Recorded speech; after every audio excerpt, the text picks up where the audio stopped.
Said that children are living messages we send to a time we will not see. These beautiful words may not be mine, but they resonate very deep within me. I personally believe that children are an forward.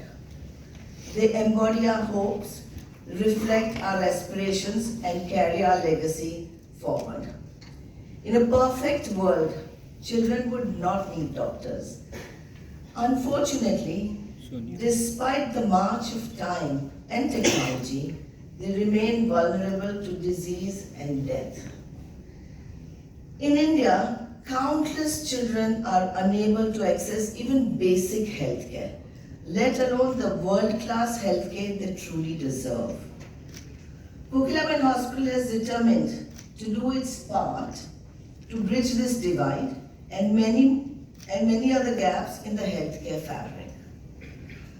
With ability comes responsibility. This is something we deeply believe, and we have made it our responsibility to ensure we do all in our power to offer every child the best treatment that we can.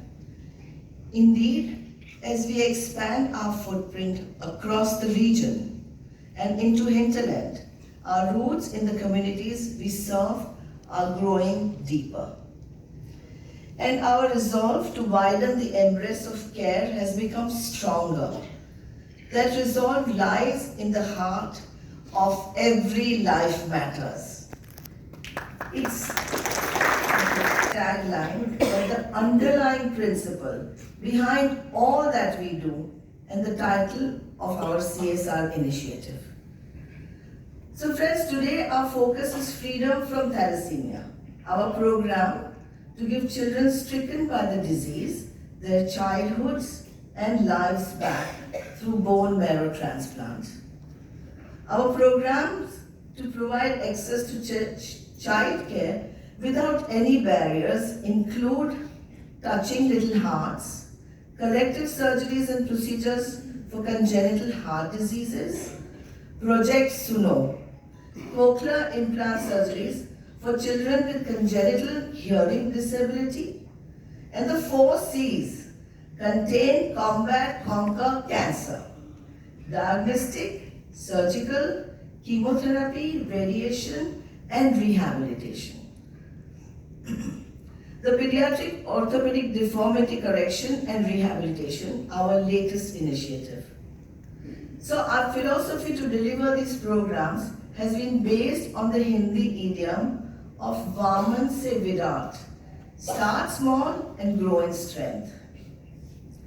True enough, while we began by servicing a small number of patients, these programs now have a national outreach, benefiting more than 50,000 patients across 21 states to date, and the number is growing. Forward, we aim to develop more clinical programs and spread greater awareness on disease prevention among the community.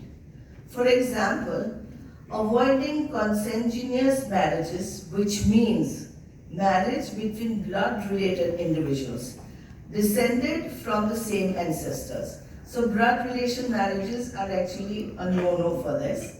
And late-age pregnancies to prevent congenital heart defects. Or also checking thalassemia traits before marriage to prevent children being born with the disease. We're also working on developing an economic and safe neonatal transport unit through the use of rental cars in collaboration with various players from automobile industries. And while we ensure sustainable funding for all our programs, with mantra, charity begins at home. Friends, none of this would be possible working in a silo or going solo. We are indebted to a host of organizations, governmental and institutional, corporates, not-for-profits, as well as individuals who support us. Today, as thalassemia is on our lips, we must thank Gadkari ji for his for his unstinted support despite his extremely busy and hectic schedule. Thank you, Gadkariji, on behalf of my entire team. And Coal India for their immense contribution, felicitated by Jasmine Ben Majetia, whose persistence on this matter has been unbelievable. She's a hero. Speaking of this extraordinary woman, I must say she leaves me in awe. She has made it her life's work to help children with thalassemia with her organization Batut. A crusader for the cause for over last 45 years. She remains relentless in her mission, persistent in what she believes, saving many lives, roping in doctors and hospitals, trust, friends and donors. She proudly states that even at the age of 84, she is not ashamed of knocking on doors and asking for help, asking for funds, because it's